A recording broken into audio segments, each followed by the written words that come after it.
For over a century, Dumaguete has been a cradle of learning. From the Thomasides who built the public school system to Silliman University, one of the oldest in Asia, this city has nurtured young minds through education. That tradition of shaping the youth continues in a new way through YATTA, Youth Advocates Through Theater Arts, a collective where young people confront conflict, poverty, and the search for identity through creativity and performance. At the heart of this movement is Sapnay, a bamboo structure tucked in lush greenery and seated beside a river.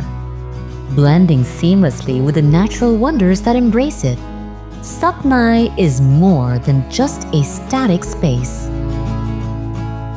In Bisaya, Sapnay means cradle, a safe place where something fragile grows strong. Here, YATTA has found its home, a sanctuary for talent, purpose, and rising consciousness. YATTA was born in 2005 from a 3-day workshop on child trafficking. 30 young people, still burning with purpose after the performance, asked, "What's next?" For founder Dessa Quesada Palm, who had her own life changed by theater at 13, the answer was crystal clear. Create a safe space where young people can explore their voices, their artistry, and their power to create change. I think every young person needs to have this kind of space na pwede silang mag-grow into their creative selves. The mission and vision is actually naka-instill siya sa culture ng Dumaguete as a whole or Negros Oriental kasi lahat naman ng artists na dito. No? Gusto namin ng equality and gusto namin na yung mga talents, especially on theater arts ng mga kabataan dito ay maging kapaki-pakinabang. Hindi lang siya basta-basta show. Gusto namin na may matutunan yung community. YATTA stage isn't just for performance. It's a call to awareness. Productions blend storytelling with advocacy, confronting the struggles our youth face, gender violence, environmental destruction, identity, and children's rights. Dati, ang mga laman ng performances, hindi naman lahat, pero mostly, it's talagang for the sake of entertainment lang. Nang dumating yung YATTA, inintroduce yung informants na bawat performance ay merong kalakip na information or merong advocacy, merong tema na dinadala or binibigay sa community. Kasi parang it's a combination na ma-entertain yung tao, at the same time, they will think about the issue or yung tema na pinag-usapan. Ang YATTA is really focused on children's rights, promotion, defending, and doing something about it, no? So I think every time yung mga audiences or participants sa workshop na makakakita na, ay, sila kuya, sila ate, yung aming mga kapatid na are passionate about something, about this issue or this advocacy, it's turning, kasi para ang arts has the capacity to address both the mind and the heart. But YATTA's greatest work is in the transformation of its own members, many of whom come from places where even glimmers of hope is scarce. This is my 16th or 17th year in YATTA. So pumasok ako way back 2008. So that time I was 14 years old And then ako yung bata na curious, parang gusto ko mag-perform pero ang nakikita ko lang avenue is that hip-hop scene. And that time, yung mga gang is so rampant. Sa tingin ko wala din akong option kasi nanggaling ako sa isang drug den din na lugar, squatter area din. Na talagang pagising mumulat ka sa droga, sa lahat ng vices na ma-imagine mo. So ganun na lugar, so parang you live in fear and you have to survive every day. And mga bata doon, walang chance na makapag-isip na ano ang arts, ano ang study, ano ang education. yun, yung kapatid ko si Junsley, siya yung elder kuya namin. Pumasok siya sa YATTA, sasabi na sa akin, alam kong magaling ka umarte. Sabi ko, ano yung umarte? Nakikita niyo sa TV, yung mga ganun. Sabi ko, sige, try ko nga. So, pinasok niya ako kasi ano din niya yun parang, sa tingin ko parang way na para ma-save ako sa pumasok na ako sa parang ibang organization yung napasok ko. So, doon ko nakilala yung YATTA. Doon nag-spark, parang ang saya na marami tayong may hope pa sa future generations. Nung una parang sinasabi ko sa sarili ko na I'm part of the problem kasi nandito ako sa lugar na kung saan ganito maraming nangyayari na Pero now, I can see myself as part of the solution. What made me stay with YATTA for like how many years now? About 9 years.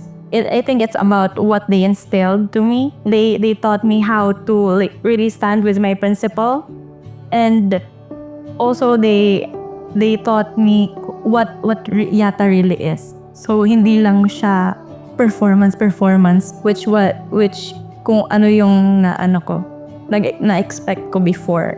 Hindi lang siya ganon. It stands with the community, it stands with me, and it just stands with everyone. So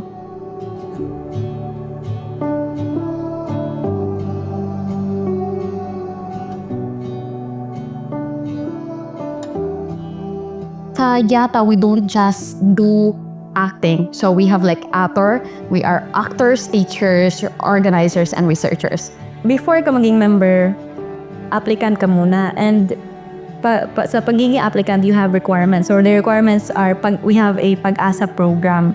So Pag-asa program, we have vocal classes, we have movement, we have script writing, songwriting. We also have basic SFX and production design. So need mo talaga masalihan lahat ng classes. And then you also need to have like 2 performances and kahit mag-shadow ng facilitation ng workshop. So after you do all those, and then saka ka lang magiging regular member. For years, YATTA had no permanent space. But after nearly 2 decades of dreaming, they built Sapnay, a creative sanctuary and their first true home.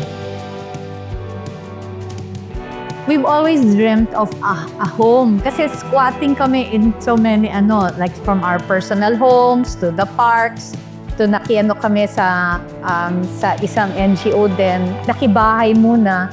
Pero we've always dreamt of having our own space kasi arts need space It needs a hub kasi messy ang art Pero you need a space that will welcome the mess. Made possible through partnerships with Estudio, Damgo, and Kawayan Collective.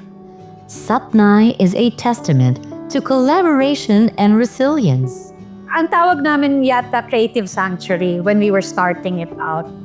Tapos sabi namin, hanap lang tayo na isang word that will capture that, na Bisaya, na dan. So, finally, there were a couple of friends na ako, mga artists, na nagkausap namin yung mga panday dito. Tapos, sa parang cradle or something like that. And then one of them came up with Sapnay. Kasi it's really parang, it's to lift Yung parang a gentle na pag-lift. YATTA's influence extends beyond the stage. Through outreach workshops and school collaborations, it cultivates critical thinking, empathy, and leadership among the youth. These young artists are already shaping the communities they belong to. Kasi sa gulo ng mundo, minsan hindi mo alam ano yung agency mo, may magagawa ka pa rin ba na mabago yung realities around you. So I think yun yung parang importante is that may sense of human agency ang mga kabataan, na may boses sila, may community sila kung saan pwede silang magkamali pero pwede pa rin silang bigyan ng pagkakataon. No? So it's creating that safe space. So I think it's also changing the views about young people. Kasi young people are parang, although you say always, parang, they're the future of the country, sila ang leaders in the future. Pero hindi, leaders na sila ngayon. I think the bend mo talaga yung perspective sa mga tao. So gusto namin na through arts, maging inspirasyon ng YATTA na, to spread the advocacy about equality and human rights, and of course, to also give light to the chaos happening in the community. As YATTA turns 20, its story continues to be written. And while the passion burns brightly as ever, the struggles, however, remain real. In a world where art is too often treated as expendable, YATTA stands firm, proving that stories can change lives. From Dumaguete's history as a cradle of learning to this bamboo sanctuary called Sapnay, YATTA carries forward a simple truth.